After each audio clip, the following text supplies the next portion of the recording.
സ്വച്ഛമായി ഒഴുകിയിരുന്ന കാട്ടുതോട്ടിലെ നഞ്ചു കലക്കിയ വെള്ളത്തിൽ കുഞ്ഞു മീനുകൾ പോലും ചത്തുപൊങ്ങി. അതോടെ ആ തോടും ചത്തുപൊങ്ങി. Hello my dears, welcome back. ഇന്നത്തെ നമ്മുടെ ക്ലാസ് മലയാളം കാറ്റേ കടലേ എന്ന 3ാമത്തെ യൂണിറ്റിലെ അതിരും കതിരും എന്ന ഭാഗത്ത് വരുന്ന നഞ്ച് എന്ന കവിതയാണ്. ഫസ്റ്റ് പാർട്ടിലെ ലാസ്റ്റ് പാഠഭാഗമാണേ. മറ്റ് സബ്ജക്റ്റുകളുടെ ക്ലാസ്സസിൻ്റെ വീഡിയോസ് നമ്മുടെ ചാനലിൽ ക്ലാസ് 4 എന്ന പ്ലേലിസ്റ്റിലുണ്ട്. ഓരോ സബ്ജക്റ്റിനും സെപ്പറേറ്റ് പ്ലേലിസ്റ്റും കൊടുത്തിട്ടുണ്ട്. ഇനി അപ്ലോഡ് ചെയ്യുന്ന വീഡിയോസ് നിങ്ങൾക്ക് മിസ്സാവാതിരിക്കാൻ നമ്മുടെ ചാനൽ ഒന്ന് സബ്സ്ക്രൈബ് ചെയ്യാൻ മറക്കല്ലേ പ്ലീസ്. ഓക്കെ ഡിയേഴ്സ്, നമുക്കിനി കവിതയിലേക്ക് കടക്കാം. സമാധാനമായും സ്വച്ഛമായും ഒഴുകുന്ന ഒരു കാട്ടുതോട്. കൗതുകകരമായ പേരുകളുള്ള ഒരുപാട് മീനുകൾ അതിലുണ്ടായിരുന്നു. എന്നാലോ ആർത്തിയുള്ള ആധുനിക മനുഷ്യൻ അവിടെയും കൊടും വിഷം കലക്കി. നഞ്ച് കലക്കിയ വെള്ളത്തിൽ കുഞ്ഞു മീനുകൾ പോലും ചത്തുപൊങ്ങി. അതോടെ ആ തോടും ചത്തുപൊങ്ങി. ക്രിസ്റ്റി ഇലക്കണ്ണൻ തൻ്റെ നഞ്ച് എന്ന കവിതയിലൂടെ ഈ പറഞ്ഞിരിക്കുന്നത് പ്രകൃതിയുമായി ഇടപഴകി വളരെ രമ്യതയോടെ ജീവിച്ചു പോരുന്ന ഗോത്രവർഗത്തിൻ്റെ തിരിച്ചറിവിനെക്കുറിച്ചാണ്. മക്കളുടെ മലയാളം പാഠപുസ്തകം പേജ് നമ്പർ 76. പ്രകൃതിയിൽ നമ്മുടെ ആവശ്യങ്ങൾക്കുള്ളതെല്ലാം ഉണ്ട്. എന്നാൽ നമ്മുടെ ആർത്തി ശമിപ്പിക്കാൻ പ്രകൃതിക്കാവില്ല. ലാഭത്തിനു വേണ്ടി ചിലർ പ്രകൃതിയിൽ ഉള്ളതെല്ലാം ഊറ്റിയെടുക്കുന്നു. പ്രകൃതിയോട് ഇണങ്ങി ജീവിക്കുന്നവർ നമ്മെ ഓർമ്മിപ്പിക്കുന്നത് എന്താണ്? കണ്ടില്ലേ മക്കളെ പറഞ്ഞിരിക്കുന്നത്? നമ്മുടെ എല്ലാ ആവശ്യങ്ങളും നിറവേറ്റാൻ വേണ്ടതെല്ലാം ഈ പ്രകൃതിയിൽ ഉണ്ട്. പക്ഷേ മനുഷ്യൻ്റെ ആർത്തി ശമിപ്പിക്കാൻ പ്രകൃതിക്ക് കഴിയില്ല. സ്വന്തം സ്വാർത്ഥ താല്പര്യങ്ങൾക്കും ലാഭത്തിനും വേണ്ടി ചില മനുഷ്യർ പ്രകൃതിയിലുള്ളതെല്ലാം ഊറ്റിയെടുക്കുകയാണല്ലേ, പിടിച്ചടക്കുകയാണ്. പ്രകൃതിയോട് ഇണങ്ങി ജീവിക്കുന്ന മനുഷ്യരുമുണ്ട്. അവർ നമ്മെ ചില കാര്യങ്ങൾ ഓർമ്മിപ്പിക്കുന്നുമുണ്ട്. അതെന്തെല്ലാമാണെന്നാണ് ഈ കവിതയിൽ പറഞ്ഞിട്ടുള്ളത്. ഒന്ന് വായിച്ചു നോക്കിയേ മക്കളെ. ഈ കവിതയിൽ എന്താണ് പറയുന്നത്? നെഞ്ച്. മുതുവാൻ ഭാഷയിൽ നഞ്ചിന് പറയുന്നത് നെഞ്ച് എന്നാണ്. തൊട്ടടുത്ത് തന്നെ അടുത്ത ഭാഗത്ത് അതിൻ്റെ മലയാള പരിഭാഷയും കൊടുത്തിട്ടുണ്ട്. ആദ്യം നമുക്ക് മുതുവാൻ ഭാഷയിലുള്ള കവിതയൊന്ന് വായിച്ചു നോക്കാം. നെഞ്ച്.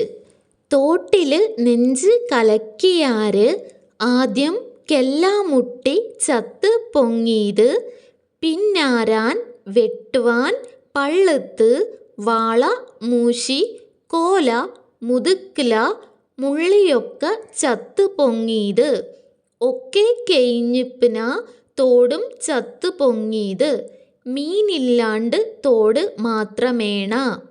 ഈ കവിതയുടെ മലയാള പരിഭാഷ തൊട്ടടുത്ത് കൊടുത്തിട്ടുണ്ട്. നഞ്ച്. തോട്ടിൽ നഞ്ചു കലക്കി, ആദ്യം കല്ലുമുട്ടി ചത്തു പൊങ്ങി, പിന്നെ ആരൽ, വരാൽ, പള്ളത്ത്, വാള, മുഷി, കോല, മുതുക്കില, മുള്ളി ഇവയെല്ലാം ചത്തുപൊങ്ങി. അവസാനം ആ തോടും ചത്തുപൊങ്ങി. മീനില്ലാതെ തോട് മാത്രമെങ്ങനെ? ഈ കവിത ചൊല്ലിക്കഴിഞ്ഞപ്പോൾ മക്കൾക്ക് എന്ത് മനസ്സിലായി? മനുഷ്യൻ ലാഭം മുന്നിൽ കണ്ടുകൊണ്ട് ചെയ്യുന്ന തൻ്റെ സ്വാർത്ഥ താല്പര്യങ്ങളിലൂന്നിയ ദ്രോഹങ്ങൾ കാരണം പ്രകൃതിക്കും അതിൽ വസിക്കുന്ന ജീവജാലങ്ങൾക്കും ഉണ്ടാകുന്ന നാശത്തെയാണ് ഈ വരികളിലൂടെ കവി പറഞ്ഞു വയ്ക്കുന്നത്. കവിതയുടെ ആശയം ഒന്ന് നോക്കാം മക്കളെ. തോട്ടിൽ മനുഷ്യർ എന്തു ചെയ്തു? നഞ്ച് കലക്കി. നഞ്ച് ഒരു വിഷമാണ്, അത് കലക്കി. ആദ്യം എന്താണ് ചത്തുപൊങ്ങിയത്? കല്ലുമുട്ടി. ഒരു മത്സ്യത്തിൻ്റെ പേരാണേ. കല്ലുമുട്ടിയാണ് ആദ്യം ചത്തുപൊങ്ങിയത്. അതിനു പിന്നാലെ ആരലും വരാലും പള്ളത്തും വാളയും മുഷിയും കോലയും മുതുക്കിലയും മുള്ളിയും ഒക്കെ ചത്തുപൊങ്ങി. നോക്കിയേ മക്കളെ, എത്രയെത്ര വൈവിധ്യമാർന്ന പേരുകളുള്ള മീനുകളാണ്. നിങ്ങൾ ഈ മീനുകളെക്കുറിച്ചൊക്കെ കേട്ടിട്ടുണ്ടോ? കവിതയുടെ അവസാനം എന്താണ് മക്കളെ പറഞ്ഞിട്ടുള്ളത്? ഈ മീനുകളെല്ലാം ചത്തുപൊങ്ങിയ ശേഷം അവസാനമായിട്ട് ആ തോടും ചത്തുപൊങ്ങിയത്രേ. അതായത് മീനുകളൊന്നുമില്ലാതെ തോട് എങ്ങനെ നിലനിൽക്കാനാണ് എന്നാണ് കവി ഇവിടെ ചോദിച്ചിട്ടുള്ളത്. മീനുകളെല്ലാം ചത്തുപൊങ്ങി മറ്റു ജീവികളും ഒന്നുമില്ലാതായപ്പോൾ തോടിനെന്തു സംഭവിച്ചു മക്കളെ? ആ തോടിൻ്റെ സ്വാഭാവികമായ ജീവൻ അതിന് നഷ്ടപ്പെട്ടു എന്നാണ് കവി ഇവിടെ അർത്ഥമാക്കുന്നത്. അതായത് മീനുകളും ജീവികളും ഒന്നുമില്ലാതെ വെറും വെള്ളം മാത്രമുള്ള തോടിന് ജീവനുണ്ടെന്ന് പറയാൻ നമുക്ക് കഴിയോ? ഇല്ല.